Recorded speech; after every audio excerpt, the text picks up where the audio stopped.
So I had the very old video of me doing a refret on a guitar, and the question was, may I ask to have a list of the tools on your next video? So, just as a recap. So, when it comes to refretting an instrument, the essential tools that you will need, and I'm also going to add in or include the tools that you need when it comes to doing fretwork. So, starting off with removing frets, you're going to need these. So these are fret pullers. They're not clippers per se, but the way that they work is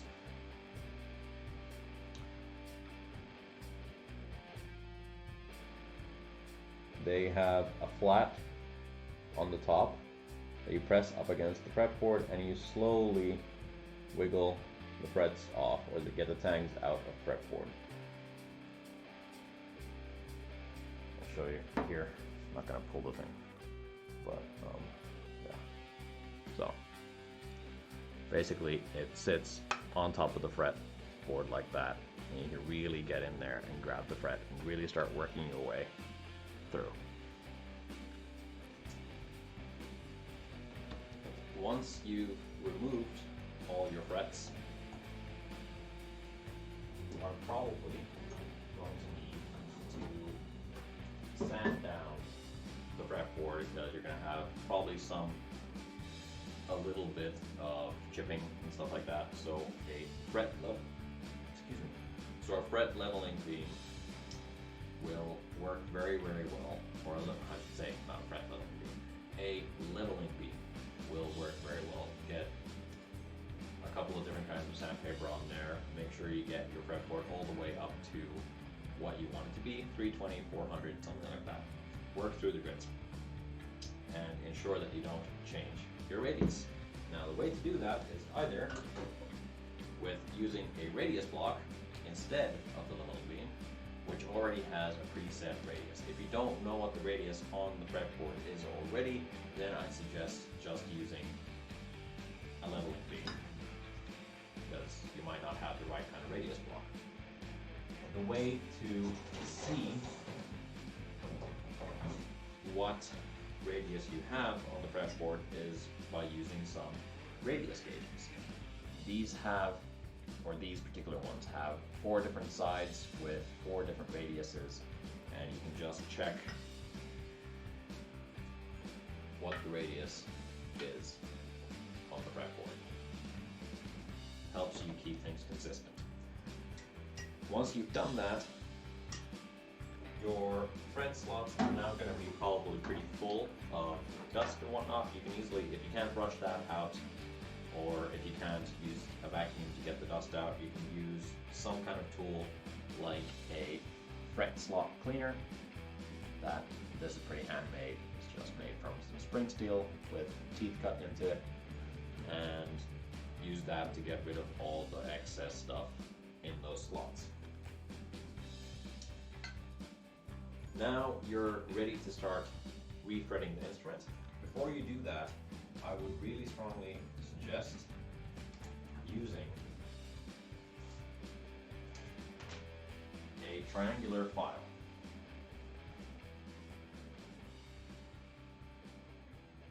So a file like this, just a couple of swipes across the fret slots, and you'll make it that much easier for the fret to kind of seat in a little bit easier when you're hammering it in. Now I said hammering in. If you don't have something to push the frets in, you can use a fretting hammer, which is my preferred method of putting in frets personally.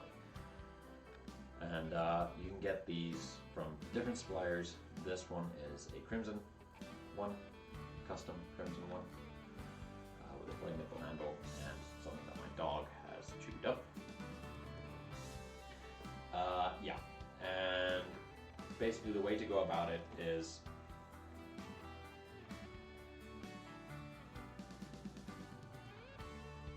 let me back up for a sec. Before you hammer things in,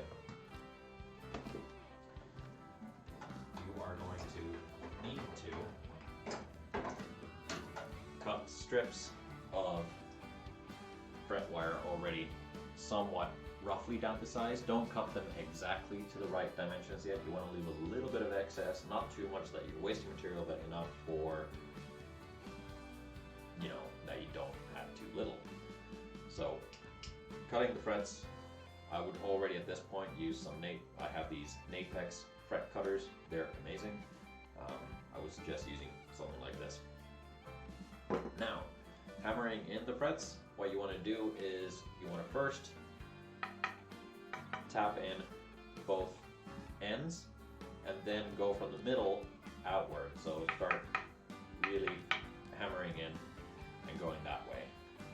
Or basically what you're doing is you're seating the tangs in at the very end, and then because you're hammering things like this, you're getting the tangs to go in and out, which means that they won't pull out of your fretboard. If you just hammer everything straight down like that, your tangs just go straight down, which means that they can come straight back up again. Once you have hammered the frets in, it is time to use the fret cutting clippers. These are Napex clean cut clippers here, and basically all you do is you just snip off the very ends flush against the fretboard. Now that you have that done, take out your leveling beam again and sand away up until they are completely flush with the fretboard edge. That way you're eliminating any sort of tangs poking out or any sort of fret ends poking out and stabbing you. You can also do this with the use of oh, food's ready, gotta go, was fun talking to you, see you next time. See you next time, man. Thanks for coming. So, you can also use a fret leveling file to do the same job. And the next job you want to do is you want to add a little bit of a bevel onto the edge of your frets. You can also use a fret beveling file, which looks like this. Basically, it already has that angle in there, so all you need to do is just file along the edge of your fretboard there.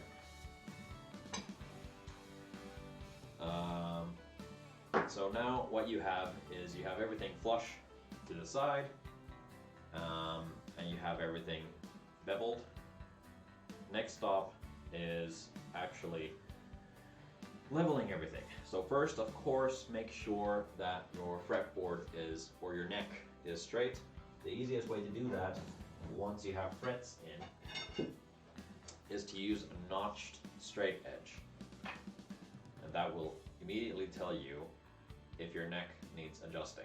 This has a tiny bit of a bow in it, so I would need to adjust it a little bit. Because when you start leveling your frets out, you want your neck to be as straight as an arrow as possibly can be, so that you don't get any high or low spots in your frets. Now, mark out or mask off the fretboard, but leave the frets open. Use some permanent marker to mark each fret. Then you can use a fret leveling beam, or a leveling beam, or a fret leveling file to get everything leveled. Now, go about it very carefully. Don't apply pressure because that bends the neck. Just let the sandpaper or the file do the work. You don't need to push too hard. You shouldn't need to do too much. Once that is, ongoing, you can stop every now and then and check with a fret rocker to see if you actually are getting everything leveled out. If the fret rocker does not rock like this, then you should be okay. I wonder if I actually have any example frets here.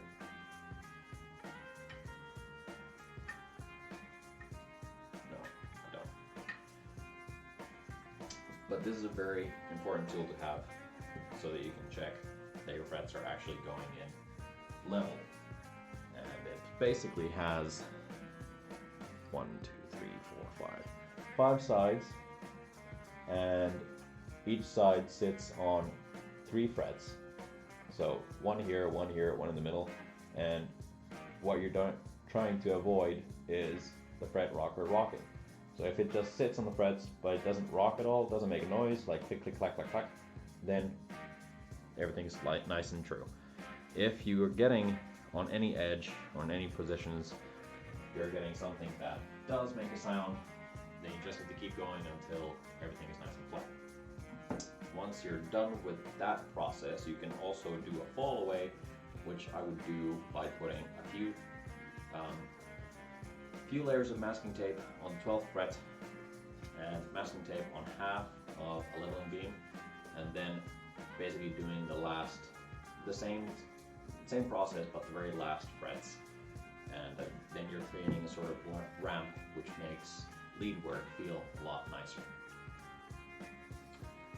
Once that part is done, then mark out your frets again with your permanent marker, and then get to crowning your frets, and you can use a fret crowning file to do that. Now, these are typically this sort of 3-sided file with an edge that has been ground down so it then doesn't damage your fretboard at all. And what you're aiming to do is, now that you've marked everything out with a permanent marker, you have a rather thick line. You want to make that as thin as possible, which means that you're bringing the intonation point to an actual point. Once that part is done, you can actually remove the masking off your fretboard and use a smaller file. Once again, a similar sort of thing where you have ground edges so you're not damaging your fretboard, or a Z file, which also has a ground edge. And now you're just taking off the ends of your frets, just with a couple of swipes like that, and making them nice and rounded so they feel nice to the touch. Once that part is done, you can mask up your fretboard again, and now it's time to start polishing. So first things first, you have a lot of scratch marks left over from files or the leveling beam going this way, which is something they're going to hear if you're doing bends, because it's going to have this sort of scratchy sound. You want to eliminate that, so I would usually start with some 320 paper just wrapped around my fingers and sanding this way, so along the frets, which makes that now you have scratches going that way, which doesn't affect your bending at all because you're bending in the same direction with the scratches. Moving on from there, you can also go to like higher grit papers. I don't usually need to, because from there I move on to fret polishing rubbers. Now these particular ones are from Crimson Guitars, once again, and I'll show you. Basically, sort of like erasers for just, you know, your pencil and whatnot. Come in different grits, so there's a very coarse that you start with, and you just rub each fret, and you're slowly starting to bring up the polish. Now these all have a little bit of grit in them, and I can't remember what the grits of these are. There are similar products out there from a couple of different manufacturers, but yeah. So these ones that I have, there's a very coarse, a medium, a fine, and a super fine. And that usually brings you to the sort of fret polish that you'd see from a factory-made instrument. And that is essentially that. You can also go a little bit further and use like chrome polish or stuff like that to really bring them up to your mirror shine, but usually that we should do. And of course, after everything's said and done, condition your fretboard with like a lemon oil or something like that to really bring out the really bring out the grain, make sure that it's not dry. And I have now been using the D'Addario, I think, oil or Dunlop oil. I can't remember which now, but that has worked really nicely, and it's really nice product. So, going through all the tools for refretting an instrument. Oh, you're back. Hi, I'm just doing a wrap up now. So, it isn't necessary to have all these, but you asked what tools I used, so here you go. These are tools I used. Removing the frets with fret pullers.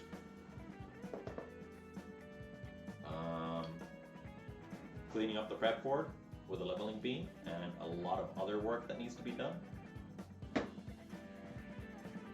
Clearing out the fret slots with some tool. You can use a lot of different things for this, but I have this fret slot cleaning tool type thing. Then you want to cut your frets, and this will also be used for cutting them flush to the fretboard. So these are Napex flush cutters that I have. Any kind of cutter will usually do just fine, as long as they get cut through the material. A fretting hammer to hammer in the frets. Oh yeah, small triangular file to open up the fret slots to make the frets go in a little bit easier. Frets are in, again, leveling beam or leveling file. Then a fret and beveling file. Then a fret crowning file. Come in a couple of different sizes. Fret end dressing file also works very well.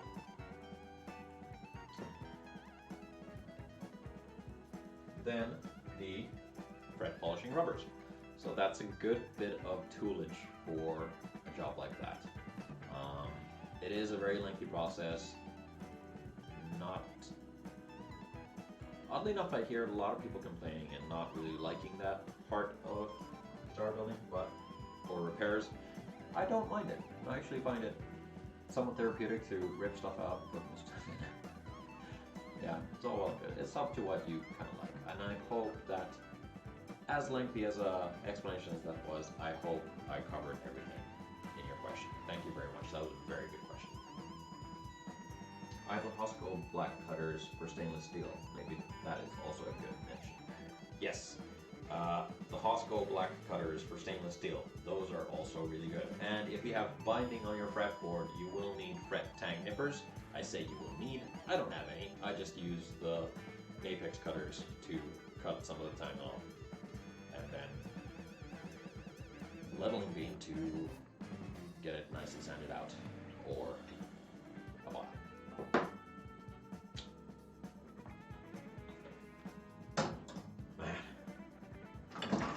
That was a lot of explaining, and I think that is probably it for today. I'm just going to clean things up.